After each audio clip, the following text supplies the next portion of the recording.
Good morning, YouTube. Welcome to the channel. It has been a while since I put a video out. Back working on my 2005 Mazda 6. This is the project that has never ended, it seems. I rebuilt the front end in the car due to the noisy right front wheel bearing. I'm not sure if I'm going to release a video on that. I am not really happy with the way it came out. But in doing so, since the car has almost 200,000 miles on it, I opted to replace the alternator.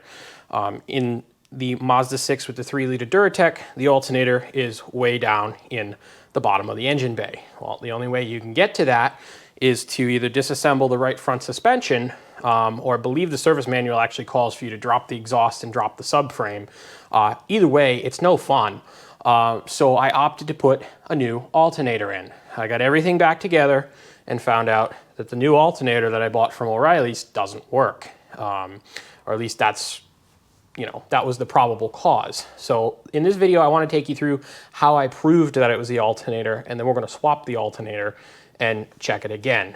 So I'm using my Autel MP408 Scope, multimeter, the schematics from AllData DIY, and I've got my Autel battery testing diagnostic tool and a couple of other goodies.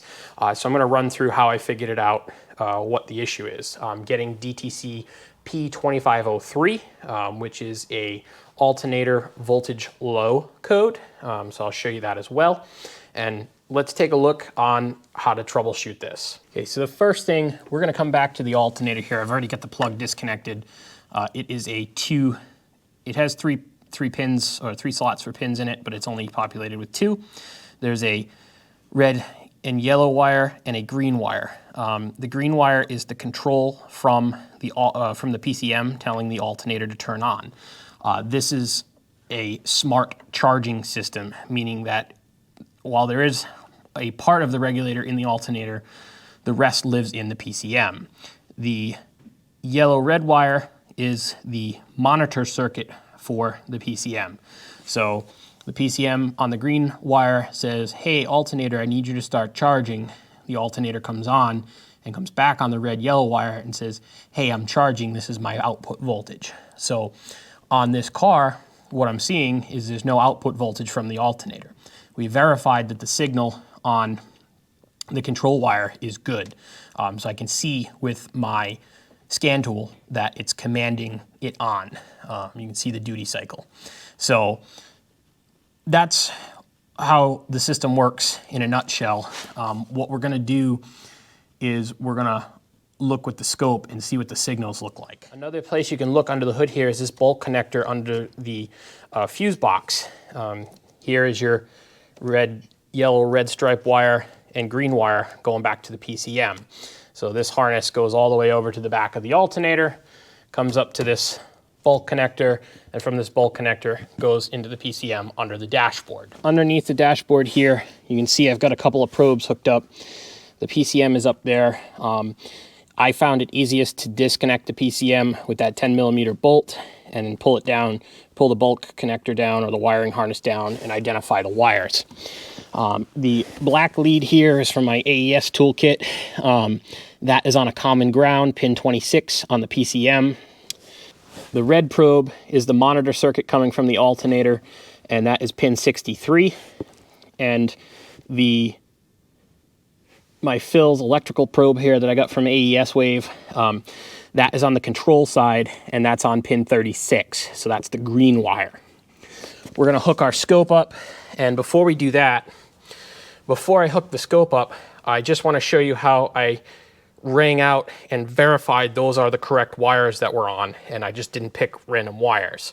So I'm going to get my multimeter and some leads, and I'm going to show you how I did that. Outside the car, we have our multimeter here, and I have the black lead that is hooked up to the yellow red striped wire, the monitor wire underneath the dash of the PCM. And then I have my red wire hooked up to the other end of that here on the alternator connector. I've got these great back probe pieces or connectors from AES Wave. I'll show you the kit in a second. And basically all we're going to do is I am going to turn my multimeter on. You're going to hear it beep, and you're just going to read continuity and make sure you have the right wire connected. So this is basically, that's basically the equivalent of touching the two leads together and making sure that they're functioning. So now we're gonna move over here and we're gonna swap this over, and I'm gonna do the same thing on the control side, the green wire, and I'm gonna go in the car and do the same thing, flip it over there. And we're just gonna verify. And basically all that's doing is I know I'm on the right wire. We're not gonna short something out. We're not gonna break something. So I'm gonna move it over. We're gonna test the green side as well. Before we do that, I wanna show you my kit here. This kit, I have been drooling over this for a long time. It's expensive. It's like 250 bucks, but it comes with just about every single connector that you could ever dream of and then some. And it's got a nice little diagram so you can see what's what. And it's just it's a great kit. I love it. I swapped under the hood. We're gonna swap under the dash and check the control side. So I'm gonna plug this into our Phil's electrical probe. Can't do that and hold the camera at the same time. All right. So we've got that plugged in. I'm gonna go back under the hood and turn the meter on and see what it does. All right, we should see the same thing. Turn it on here. And there we go. Now I know both of my leads are on, they're on the correct wires. So we can go ahead and continue hooking up the scope. And just in case anybody's wondering, the plug at the alternator is this 2.5 FLT-M connector that comes in the AES wave kit. Before we finish hooking this up, what I want to show you is we're going to ring out our scope here. So each lead for each of the channels has a ground on it.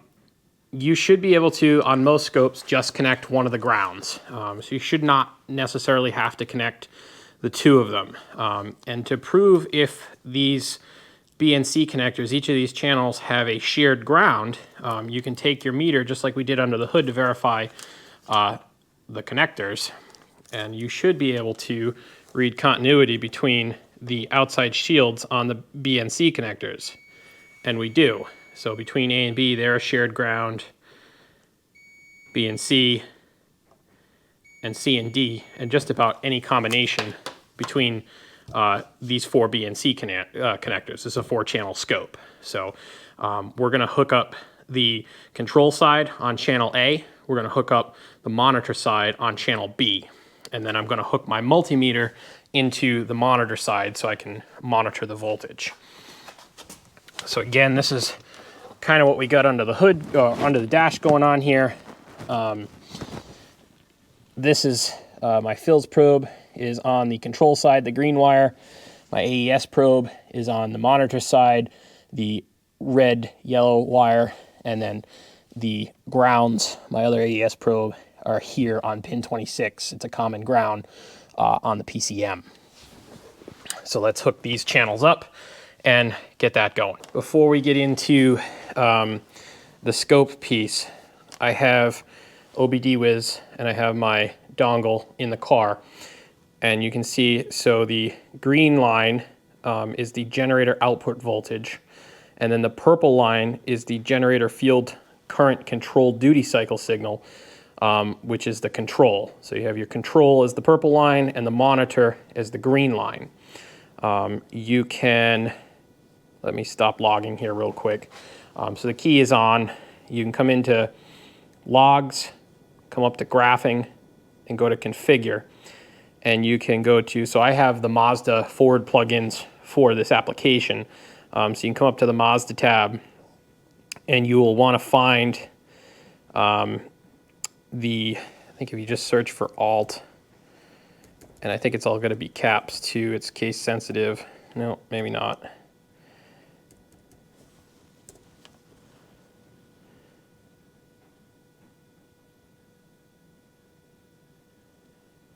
One of them doesn't come up when you search for it. It's just a bug in the application. So you're basically looking at these two PIDs. Let me find them because I want to show you.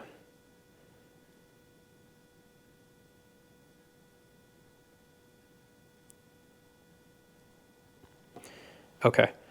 So you're looking for the PID Alt F, which is the control side or the duty cycle, so it's in percentage. And then you're looking at Alt T_V, which is the output voltage or the monitor side. So those are the two that I have selected here. And now once you've selected your PIDs, you can come up to continuous, and we're going to start the car.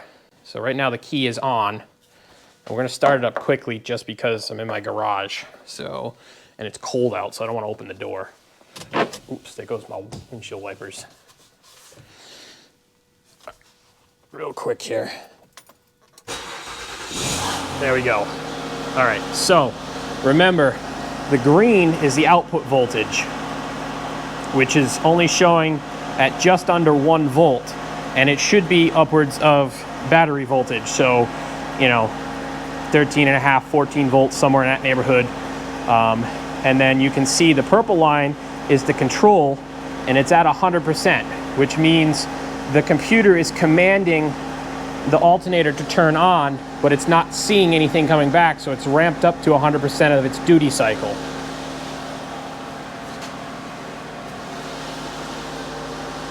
And you can see this is on the monitor side of the circuit, so it's only reading 11.6 volts. That's way too low.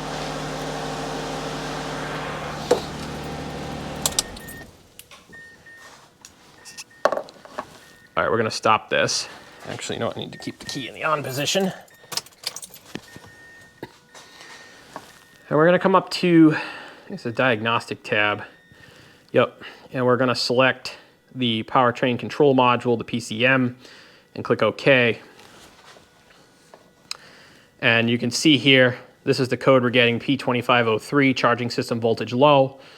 And we're gonna come over to the PID values tab and come up to configure. And I'm going to remove the other two that I don't need on here. We don't need this one, and we don't need this one. And we can click OK. And this will give you maybe a little bit better picture of what's going on. So what you're going to see is you're going to see this Mazda Alt F PID. It's going to come up, and it's going to ramp up to 100% because the computer doesn't know, it doesn't have any clue what's going on. So it's going to basically tell the alternator 100% turn on because I'm not seeing any feedback. And so this Alt T_V is what the output voltage is, or the monitor circuit should be showing. So let me start the car up again and you can see this.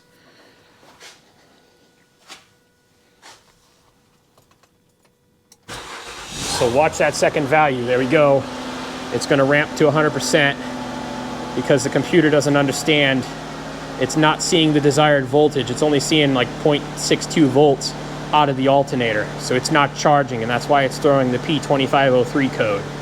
So let's shut this off now that I've shown this, and we'll look at the scope. All right, A is our control side of the circuit. So before we can actually do anything, I have the scope hooked up. It's USB into my Surface. We need to come up to File, and we need to go connect to it. And it's going to find my maxi scope. We're going to click OK. And this signal up here should go blue. And we're just seeing some noise on the channel here. So A is our monitor, our control circuit. So we need to set this to plus or minus 500 millivolts, which is half of a volt. That's what the service manual calls for. It's going to be in the DC range. We're going to leave that alone. And we're going to leave this as 5 milliseconds or microseconds for that scale. So on the B channel, which is our monitor side, we need to come over here and we're going to set this to plus or minus 5 volts. And that's our green side. And again, we're going to leave it as 5 microseconds div. And now we should be able to take a look once we start the car up and see what it does. You're going to see the A channel is going to say, it should say it's not able to, I think if I remember right, it's out of range. And I'm not sure if that's because the alternator is bad or because the settings that are in all data are wrong. Could be either one. Let me start the car up and you'll see.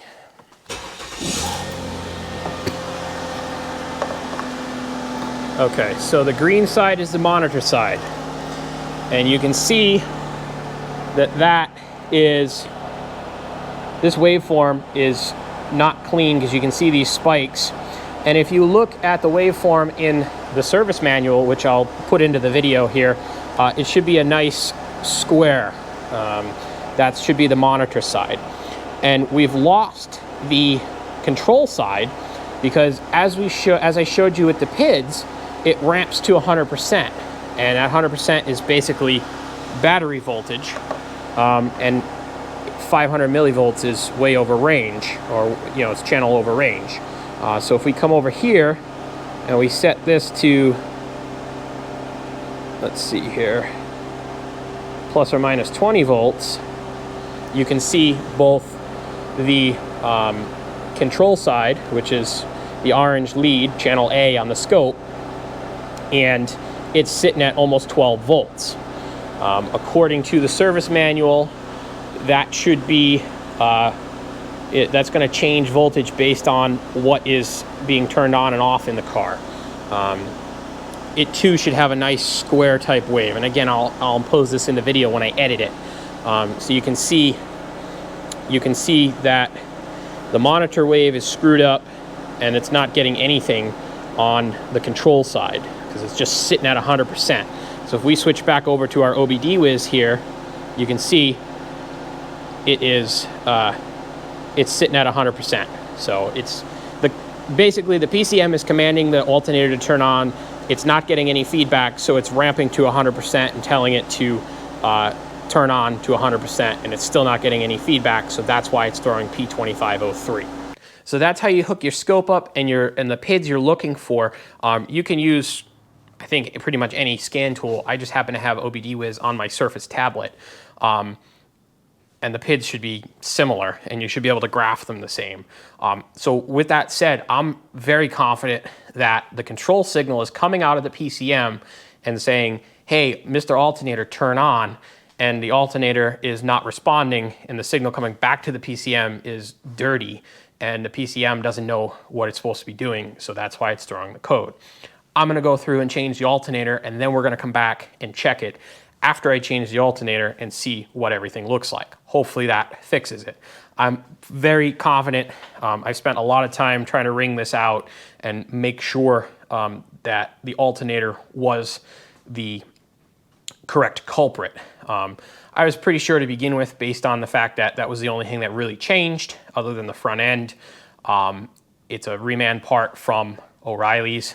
Sometimes that happens. Sometimes you get bit in the butt. I thought I was doing a good thing by changing the alternator because in my luck and my experience, if it's buried in the car after you do all the work, the part's gonna fail. So in this case, I was kind of doomed either way, and I should have checked it before I put the front corner back together, and I didn't. So if you're gonna change the alternator, make sure you check it before you put the front suspension back together. So I'm gonna change the alternator out, and then we'll check it before I put the suspension back together, and then hopefully everything will be solved. Okay. I have the dreaded alternator swapped out, and you can see it's way up there. I've got everything connected, and we're gonna reconnect the battery now and fire it up and see what happens. And get the battery connected. Let's see what happens here. Let's turn the key on. Okay. Let's open up our OBD-Wiz software here. And we're gonna connect, we're gonna do network A. Okay, yep, that's fine. It's gonna start communicating.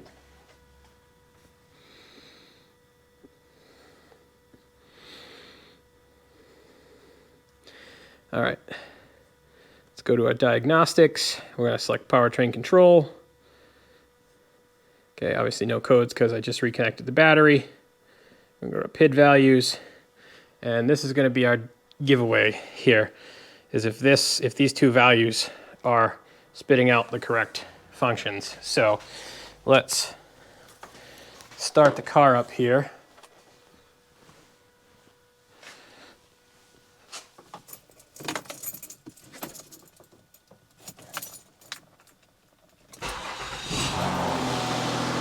Hey, there we go. So there's our voltage. And you can see the duty cycle is jumping around instead of pegging at 100%, which is where it was. So let's look at our scope, and you can see channel is still over range. Let's auto this. Auto that. That looks better. That looks like what we're supposed to see. So the green is our monitor circuit, and the orange is our control circuit. So channel A is control, channel B is the monitor. I believe this is how I had it hooked up. Regardless, those waveforms are what the book shows are supposed to be there. So now we should be able to, yep, am I looking at the dash? The battery light is out. So we have solved this. This was a bad alternator. Let's minimize this, and you can see, so this value should change based on what's turned on in the car. So let me turn on the headlights, and it should go up. There we go. There's my high beams. I'm gonna shut them off, and it dropped. So this alternator is doing exactly what it's supposed to be doing now, which is fantastic. So one more thing we can do is come over to logs. Let's look at our graphs. I've already configured it, so we'll hit continuous. Purple is the control. Green is the output voltage. So this looks much better than where it was. I would say that's a successful fix. I'm gonna shut this car off, and we're gonna put it back together.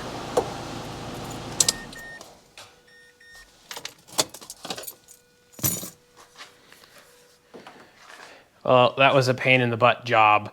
Hopefully this helped you guys figure out what the cause of P2503 is in your Mazda 6. In this case, it was the alternator that was bad. So kind of knew that going in since I had changed it already, but wanted to break out my tools and kind of teach myself a little bit more, because this alternator is just not 2 bolts, a plug, and a belt. It's buried in the car.